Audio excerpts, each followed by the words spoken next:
Kathy Daniels, and we will be presenting a PowerPoint to you about nutritional needs of the elderly patient. Our project is created by Audre, Breona, Kathy, myself, and Nalisha.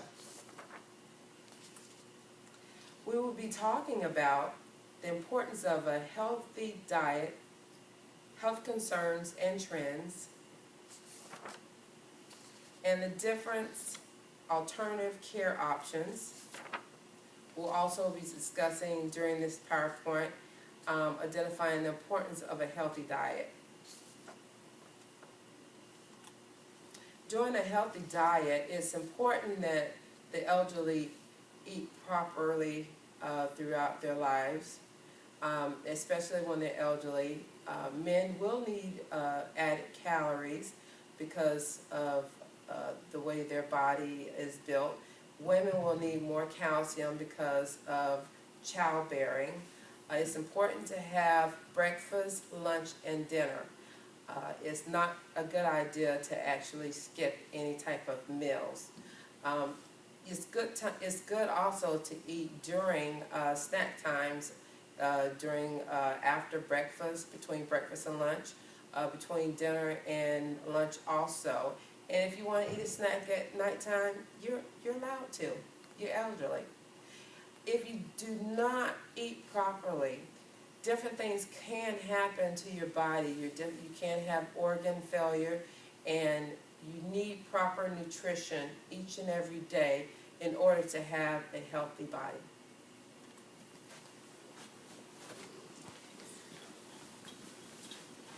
Hi, my name is Audrey, and I'm actually going to be talking to you about the nutritional requirements for an older adult. As Kathy just said, we do need to increase that caloric intake. Men and women do have a difference as far as nutrition goes. However, it is important that both sexes receive the same amount of nutrition. Now, as you get older, nutritional needs change, including vitamin and mineral, protein intake, your daily amount, and your caloric needs.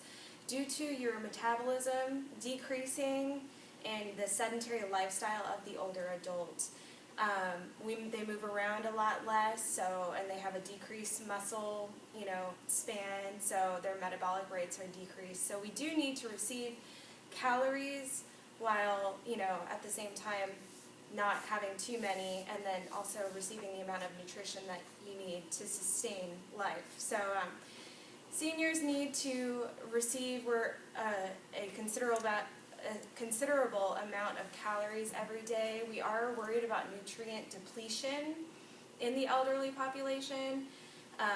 We need to encourage them to eat nutrient-dense foods such as beans, protein, fruits, vegetables, and maybe even take a multivitamin. While we also want to limit their sodium and saturated fat content.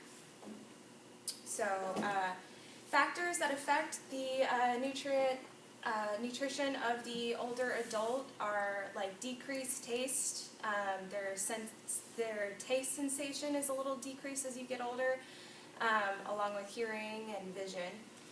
Their loss of appetite, that can be caused by chronic illnesses such as cancer and things like that. Malabsorption and nutrient problems like absorbing your nutrition.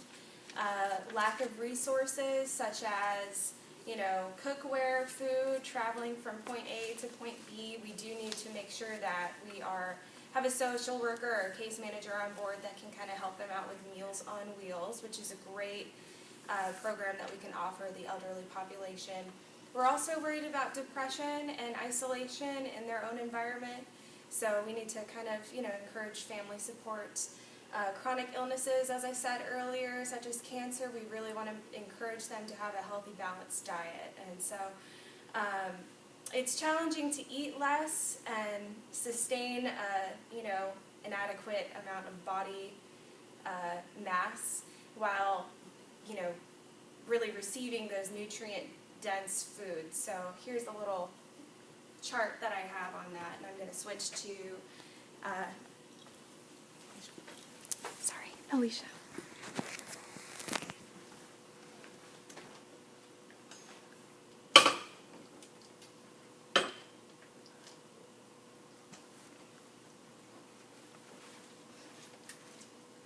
My name is Nalisha, and I will be talking about alternative care options as it relates to nutrition.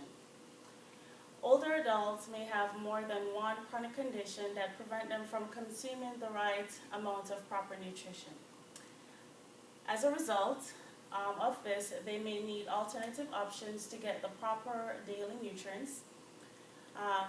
Calcium, vitamin D, vitamin B12, fiber, potassium are key nutrients older adults need as they get older. Some supplements are tailored to meet the needs of certain medical and health conditions such as kidney disease, diabetes.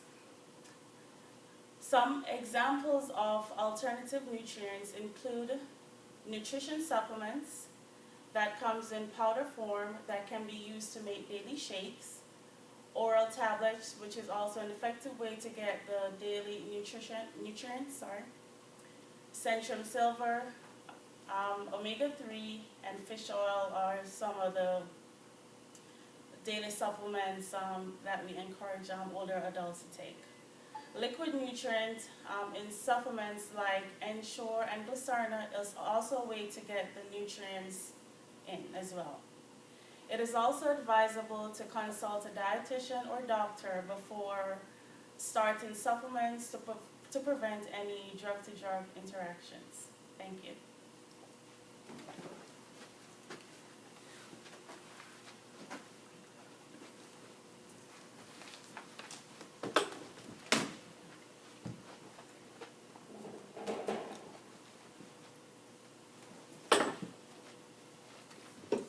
Hi, my name is Breona, and I will be talking to you about nursing interventions for nutritional needs in the elderly. Older adults are prone to nutritional problems for various reasons. These reasons may be physical, psychosocial, environmental, or socioeconomic. As a nurse, one of the first interventions is to conduct a nutritional assessment to identify the defects. Next, you should identify any barriers to proper nutrition. For example, such as adaptive equipment, using non-slip table mats, positioning of the patients. Lastly, the patient should be engaged in eating, such as making meals more appearable, appetizing through colors, reducing distractions, and also offering clues. Strategies for adults to ensure accurate nutrition in institutions, hospitals, with cognitive and physical impairments. Older adults who are institutionalized, hospitalized, or those who have cognitive, physical impairments need special assistance to ensure that they are provided with the proper nutrition. And ways of doing that is positioning, for example, making sure the head of the bed is elevated. You can also make sure you're checking the cheeks for a patient, make sure they're not pocketing their foods or pocketing their medications. We also should assess medications for appetite depressors because that will cause them not to eat as much as they normally would. That is the end of our presentation. We want to thank you for listening to our PowerPoint. We hope you have learned a lot about nutritional needs of the elderly population. Thank you.